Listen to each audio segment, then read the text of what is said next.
The Grand Rapids school cafeteria worker fired after admitting to paying students to beat up another student is now facing charges.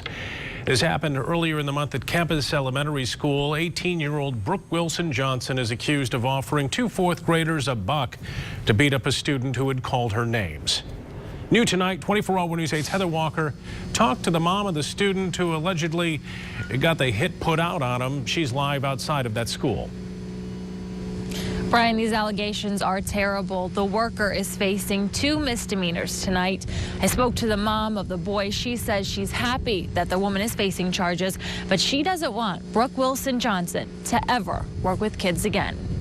Today, how do you feel about the situation with the charges? I'm happy she's being charged. I'm glad something's being done about it, because at first it seemed like nobody thought it was that big of a deal. 24-hour News 8 obtained details of the school's investigation through the Freedom of Information Act. The 19-page report outlined steps Grand Rapids Public Schools took. The report states that the 9-year-old intended victim, a 4th grader at Campus Elementary, called the former cafeteria worker a pregnant B word before any money changed hands.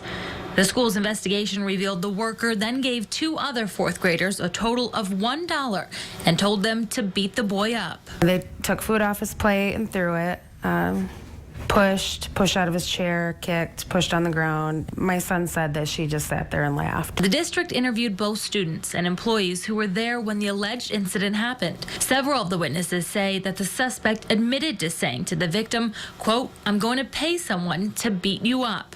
Another employee stated the suspect was only kidding. We went to Brooke Wilson Johnson's home tonight for her side. No one answered the door or her phone. Sorry, that mailbox is full. The woman worked for West Michigan Janitorial Service, a company that has provided contracted workers to GRPS for over 6 years. She's been fired. I just think it's quite ironic that you would do something like that to somebody else's child.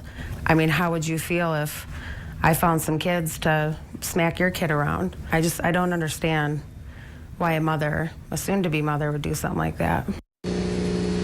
Brooke Wilson Johnson is charged with disorderly conduct and aiding and abetting delinquency. We, of course, will continue to follow this case. Live in Grand Rapids, Heather Walker, 24-hour News 8.